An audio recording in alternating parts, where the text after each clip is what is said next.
नमस्कार, आप देख रहे हैं सी न्यूज भारत और मैं हूं आपके साथ आकांक्षा यादव। वक्त हो चुका है न्यूज बुलेटिन का और आज इस न्यूज बुलेटिन में हम जानेंगे कि आगरा में किसकी हुई मौत, फिरोजाबाद में क्यों सौंपा गया ज्ञापन और झारखंड में कौन सी बैठक हुई आयोजित, ये सब जानेंगे विस्तार से। तो चलिए निगाह डालते इस वक्त की खास खबरों पर। संदिग्ध परिस्थितियों में महिला ने फांसी लगाकर की आत्महत्या, परिजनों ने कोहराम मचा दिया।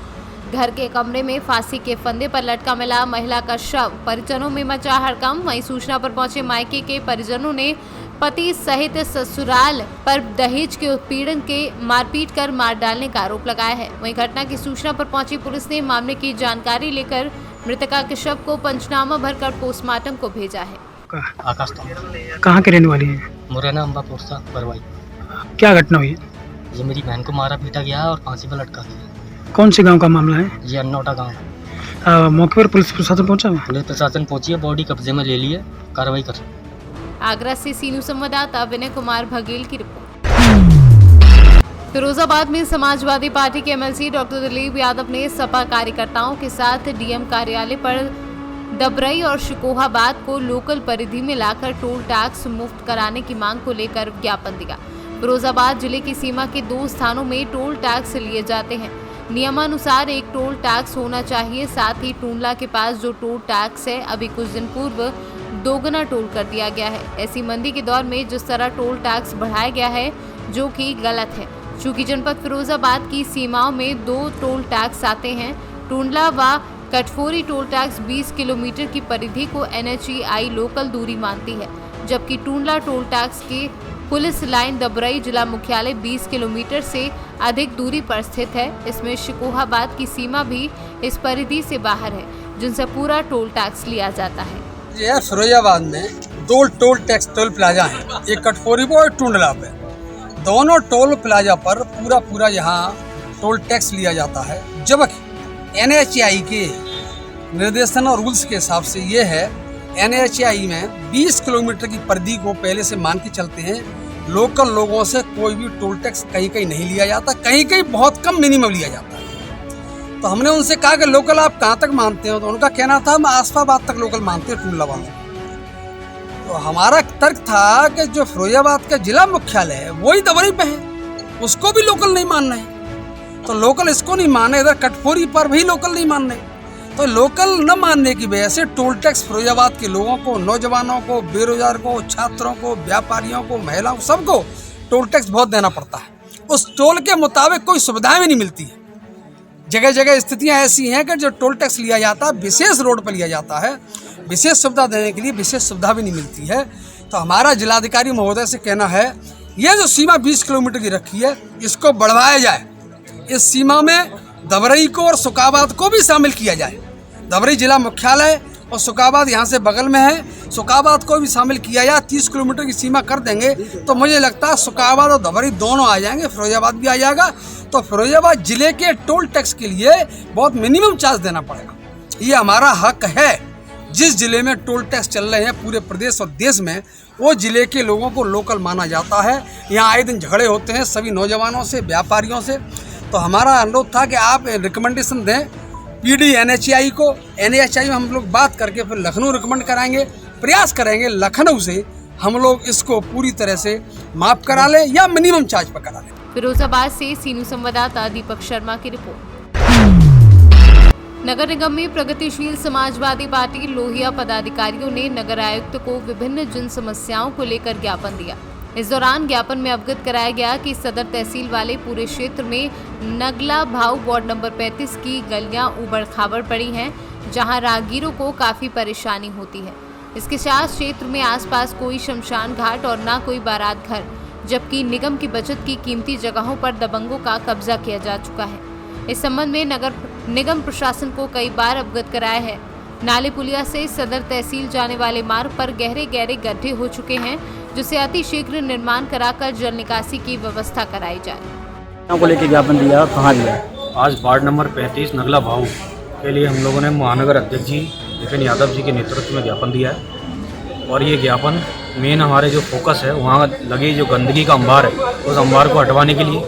दूसरा, CC रोड जो टूटी हुई है, खासकर जो तहसील वाला मार्ग है, उस मार्ग में कम से कम 2-2 फुट के गहरे गड्ढे हैं। हम उन गड्ढों को साहब से अभी हमने अपर नगर आयुक्त जी से बोला है कि उनको पैच करा दिया जाए। बरसात का मौसम है, देखिए फिसलन है, और फिसलन वाले मौसम में बरसात में बाइकें हैं और पूरा फिरोजाबाद वहाँ तहसील सदर जाता है, तो जगह जगह गड्ढे, बहुत गहरे गहरे गड्ढे हैं। साहब से कहा है हमने कि वहाँ अपनी टीम भेज के उसकी जांच करा ली जाए और सही तरीके से उनको पैच करा दिया जाए, और जल्द से जल्द ये मांग हमारी पूरी होनी चाहिए, वरना हम धरने पे और आगे की पार्टी की जो भी कार्रवाई होगी उसे करेंगे।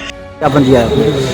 प्रगतिशील समाजवादी पार्टी लोहिया के लोहिया वाहिनी के जिलाध्यक्ष राजकुमार यादव और लोहिया वाहिनी के महानगर अध्यक्ष विपिन यादव के नेतृत्व में ये जो सड़कें टूटी फूटी हैं, नगर निगम में अव्यवस्था हैं, नाली हैं, खरंजे हैं, शमशान घाट की व्यवस्था नहीं है, उस विषय में 35 नंबर वार्ड का ये ज्ञापन दिया है।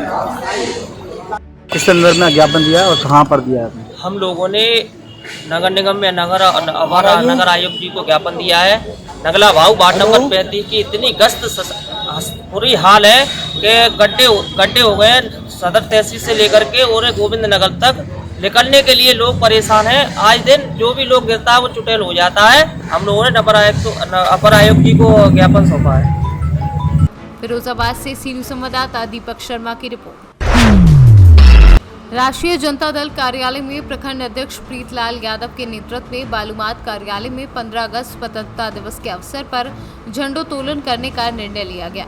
राजद अपने कार्यालय कक्ष में बैठकर कोविड-19 को ध्यान में रखते हुए 15 अगस्त स्वतंत्रता दिवस मनाने का निर्णय लिया। इस मौके पर वही राजद से प्रखंड अध्यक्ष प्रीतलाल, युवा प्रखंड अध्यक्ष दीपक यादव, वीरेंद्र यादव व अन्य कार्यकर्ता मौजूद थे। लातेहार से सीनू संवाददाता मोहम्मद अरबाज की रिपोर्ट। उमेश मिश्रा की हत्या में सम्मिलित दोषियों को फांसी की सजा एवं पीड़ित परिवार को आर्थिक सहायता प्रदान कराने अखिल भारतीय ब्राह्मण एकता परिषद एवं ब्राह्मण महासभा इकाई पवई ने महामहिम राज्यपाल के नाम एसडीएम को ज्ञापन सौंपा। ने जुड़ के और प्रशासन को अवगत कराया है और ज्ञापन। कब की घटना थी ये, कहाँ का मामला था? 25 साल की 25 जुलाई की। देवन नगर थाना की घटना है। उसी देवन नगर का ही एक मोहल्ला है जहाँ ये घटना हुई है। एक्सीडेंट तो दुनिया में होते हैं, रोज होते हैं, सब जगह होते हैं, मगर ये अनोखा एक्सीडेंट है कि जिसमें एक्सीडेंट में दोनों पक्षों को नुकसान हुआ। उसके बाद भी एक पक्ष का गांव था तो उसके गांव वाले ने जुड़ के और दूसरे पक्ष को निर्ममता पूर्वक मार के और हत्या कर दी, आग लगा दी। ये मानवता के खिलाफ किया है। इसकी जितनी बुराई की जाए उतनी कम, और यही मेरा कहना है कि उनको कड़ी से कड़ी सजा दी जाए और फांसी तक दी जाए जो अपराध हुआ है। हमारा आज का जो देश था, जिस तरह से एक पक्ष द्वारा उमेश मिश्रा को और एक निर्मम हत्या की गई, वो भी दिन में 12 बजे पुलिस प्रशासन की मौजूदगी में, जिससे समाज में, ब्राह्मण समाज में ये बहुत बड़ा आघात है। आज हम ब्राह्मण समाज के ऊपर इस तरह का जो अत्याचार हो रहा है, हम प्रशासन से कह रहे हैं जिस तरह से उसे निर्मम हत्या दी गई, हम उसी प्रकार से इन्हें भी प्रशासन से यानी फांसी की सज़ा की मांग करते हैं, ताकि भविष्य में किसी भी समाज के ऊपर इस तरह का कृत्य न किया जाए। पन्ना से सीनू संवाददाता योगेश की रिपोर्ट।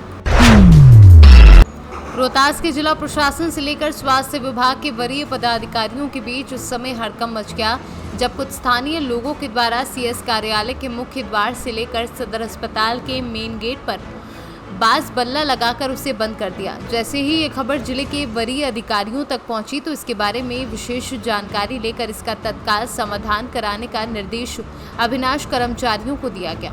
इसके बाद स्थानीय लोगों के साथ सीएस कार्यालय में अनुमंडल पदाधिकारी एवं अंचलाधिकारी की उपस्थिति में वार्ता करने का समय निर्धारित किया गया।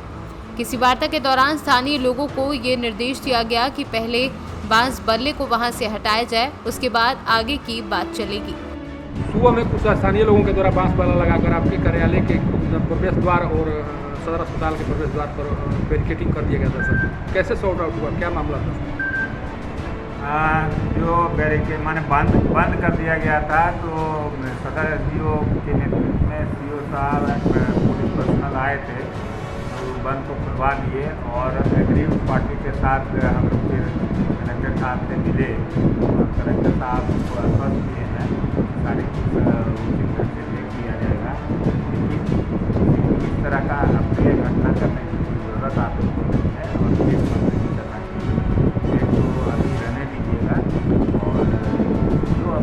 कोर्ट में भी आपका केस चल रहा है, सारे रिकॉर्डिंगली। सर उन लोगों का दावा था कि रैयती जमीन जो प्रवेश द्वार है वो रैयती जमीन में खुला हुआ है। हाँ, उन लोग का ये दावा है, इसीलिए कलेक्टर साहब तुरंत तो निर्णय नहीं लिए हैं, लेकिन आश्वस्त किए हैं कि सारा चीज़ हमने गेट नहीं बंद किया, हम अपने ज़मीन पे घेराबंदी कर रहे हैं। ये ज़बरदस्ती गेट बंद खोल दिया गया है और हमारे ज़मीन में, रैयती ज़मीन में जिला प्रशासन ज़बरदस्ती आ जा रही है। और हमको अब इस ज़मीन, हमारा अपना ज़मीन है, हमारा रैयती ज़मीन है, लगभग 40 से 50 साल पहले इस ज़मीन के बारे में फैसला हो चुका है कि यह रैयती ज़मीन है भगेली दुबे परिवार का। और इसी कारण से अब देख रहे हैं कि जिला प्रशासन बार बार कहीं न कहीं एक दरवाज़ा खोल के और गेट बनाने का प्रयास कर रही है, जबकि माननीय उच्च न्यायालय ने इस पर इनको सारे गेटों को बंद करने के लिए और जो शौचालय बना है उसको हटाने के लिए आदेश कर दिया है और पूछा है कि कब तक इसको आप बंद कर दीजिएगा, परंतु जिला प्रशासन उस माननीय उच्च न्यायालय के आदेश की अवहेलना कर रहा है। रोहतास से सीनू संवाददाता पंकज कुमार की रिपोर्ट। ओरछा तहसील में आज सागर लोकायुक्त ने एक बड़ी कार्यवाही की। लोकायुक्त ने बाबू प्रदीप बबेले को रंगे हाथों 50,000 की रिश्वत लेते हुए गिरफ्तार किया। महेश यादव फरियादी ने बताया कि मैं अपनी जमीन के स्टे ऑर्डर को परिवर्तन के रूप में दर्ज करवाना चाह रहा था और काफी समय से तहसील कार्यालय के चक्कर काट रहा था। वहीं चक्कर काटते बाबू प्रदीप बबेले ने उससे पहले 30,000 की मांग की और फिर 50,000 लेकर पूरा ठेका लेने की बात की। फरियादी के पास ये रकम देने के लिए नहीं थी और उसने सोचा कि क्यों ना लोकायुक्त जाकर इसकी शिकायत की जाए। लोकायुक्त ने सत्यता की जांच करते हुए आज करीब 12 बजे ओरछा तहसील कार्यालय में छापा मारा और रंगे हाथों 50,000 की रिश्वत लेते हुए प्रदीप बबेले को गिरफ्तार किया। क्या नाम है आपका? महेश यादव। महेश जी, किसने आपसे रिश्वत मांगी थी, कितनी रिश्वत मांगी थी और किस काम के एवज में रिश्वत मांगी गई थी? मेरा एक केस चल रहा था सागर में, मैं वहाँ से स्टे लेके आया था। वो नामांतरण कर रहे थे बाबूजी ज़बरदस्ती, तो उन्होंने बताया मुझे कि वो उनसे मैंने 10,000 रुपये लिए हैं, अगर तुम नामांतरण रुकवाना चाहते हो तो 30,000 रुपये दो। तो मैंने कहा बाबूजी मैं 30,000 रुपये मैनेज नहीं कर पाऊँगा। तो बोले मैं तुम्हारा सब काम कर दूँगा, तुम 50,000 रुपये दो। तो इनने टोटल मुझसे 50,000 रुपये लिया। तो मैं फिर इसके बाद गया लोकायुक्त के पास, उनको शिकायत की, बताया, आवेदन दे के सब बताया। बाबूजी का बराबर फ़ोन आता रहा, मैं सब फ़ोन की रिकॉर्डिंग की हूँ। फिर इनने कितनी बार मुझे फ़ोन लगाया, पूरी फ़ोन की रिकॉर्डिंग है मेरे पास।